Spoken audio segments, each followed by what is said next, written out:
आपके समक्ष धर्म, जीवन, मनोविज्ञान, अध्यात्म से संबंधित वीडियो लेकर आता हूँ। क्या मुझे कोई बाबा बनना है? नहीं रे बाबा। तो फिर मेरा मकसद क्या है? साथियों, जीवन के हर पग पर अनेक ट्रैप है, जिन पर कहीं न कहीं हम सब फँस जाते हैं और फिर कंप्रोमाइज़ करने के अलावा या जान देने के अलावा कोई चारा नहीं बचता। मैं चाहता हूँ कि आप इन दोनों से बच जाओ और जीवन में ऊँची से ऊँची उड़ान भरो। और मेरा मकसद ज्ञान देना भी नहीं है। मैं तो बस ये चाहता हूं कि आप 24 घंटे में से 24 मिनट स्वाध्याय के लिए अपने मन और अस्तित्व की गहराइयों में झांकने के लिए समय निकालें और अपने अंदर के अवतार को प्रकट होने दें, क्योंकि तुम वह हो, दाउ आर दैट।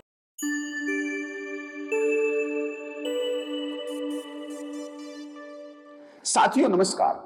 साथियों, आप सभी को गणेश चतुर्थी की हार्दिक शुभकामनाएं। साथियों, जैसा हम जानते हैं कि आज ही के दिन भगवान श्री गणेश का जन्म हुआ था, लेकिन वे भगवान गणेश हमारे अंदर भी अवतरित हो सकते हैं यदि हम उनके चरित्र का पालन करें, उनके गुणों का पालन करें और उस कहानी के मर्म को ठीक से समझ पाए। जैसा हम सभी जानते हैं कि माता पार्वती ने अपने शरीर के मैल से भगवान गणेश को उत्पन्न किया था, तो क्या हम भी इसी भांति से इस प्रकृति से मिट्टी से नहीं बने हुए हैं? हमारी जो काया है वह मिट्टी की काया है और एक दिन इसी मिट्टी में मिल जाएगी। लेकिन जिस भांति से भगवान श्री गणेश का सर धड़ से अलग कर दिया गया था भगवान शिव के द्वारा, यह इंगित करता है कि हम अपने अहंकार के बस उस परम पिता को, उस परमात्मा को नहीं पहचान पाते जो हम सबका परम पिता है। जैसे भगवान गणेश ने भी उनको नहीं पहचाना था और उस नासमझी की वजह से, उस अहंकार की वजह से जब उन्होंने अपने उस मस्तिष्क को जिसमें अहंकार भरा हुआ था उसको अलग पाया, तब उन्होंने उस परमात्मा को भी अपने अंदर पा लिया, उस पिता को, उस परम पिता को पा लिया। ऐसे ही हम भी यदि अपने अहंकार को अपने से अलग हटा देंगे तो हम भी उस परम पिता के नजदीक हो जाएंगे। साथियों, उनका जो बड़ा सर है वह इंगित करता है कि किस भांति से हमें ज्ञान को, समझदारी को धारण करना चाहिए, उसको इंपॉर्टेंस देनी चाहिए।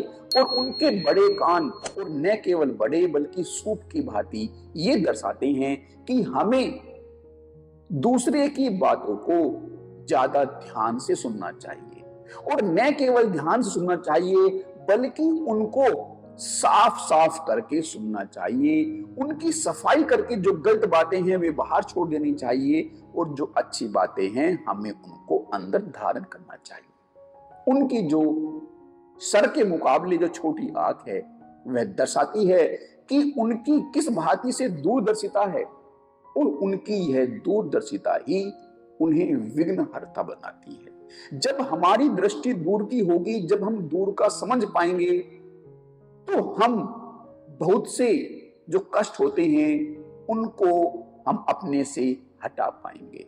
साथ ही साथ जो उनका बड़ा पेट है वह दूसरे की बातों को अपने अंदर पचा लेने, उसको समा लेने की तरफ इंगित एक इशारा करता है।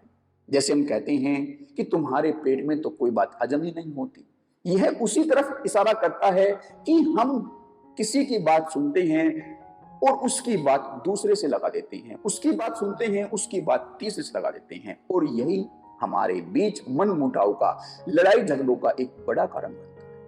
लेकिन यदि हम इस सबसे बच जाएंगे तो हमारे जीवन में जो अनावश्यक मन मुटाव होते हैं, एक दूसरे के प्रति द्वेष होता है, वह भावना हमारे अंदर से मिट जाएगी। इस भांति से हमें भगवान श्री गणेश के जो चरित्र के जो उनके गुण हैं उनको धारण करना चाहिए और जब वो धारण करेंगे तो अवश्य ही हमारे सभी कामों में भगवान श्री गणेश मदद करेंगे। उनके हाथ में फरसा है विकारों को काटने के लिए।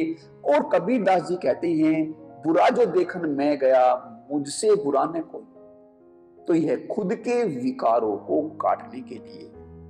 साथियों, इस भांति से जब हम एक एक करके उनके एक एक कैरेक्टर पर ध्यान लगाएंगे, उनके चरित्र पर ध्यान लगाएंगे, तो अवश्य ही हम अपने जीवन में सभी कार्यों में अपने समक्ष भगवान श्री गणेश को पाएंगे। भगवान श्री गणेश की हम 9 दिन तक पूजा करते हैं और उसके बाद उनको विसर्जित कर देते हैं। यह इस तरफ इशारा करता है कि जो हमारे जीवन का लक्ष्य है, हमें उसे भली भांति से ठीक से समझकर 9 दिन तक उस पर अच्छे से विचार करके, क्योंकि हमारी जो मनोदशा है वह दिन ब दिन बदलती रहती है, लेकिन 9 दिन के एक साइकिल में हम सभी मनोदशाओं से गुजर चुके होते हैं। इसलिए हमें इस भांति से इन 9 दिनों में अपने परम लक्ष्य को धारण करके, उसको स्वीकार करके उस पर आगे बढ़ना चाहिए। और जैसे भगवान श्री गणेश को सभी कार्यों के सबसे पहले पूजा जाता है, इसी भांति से हमें अपने उस लक्ष्य को सभी कार्यों में वरीयता देनी चाहिए, अपने उस लक्ष्य को सभी कार्यों से ऊपर रखना चाहिए।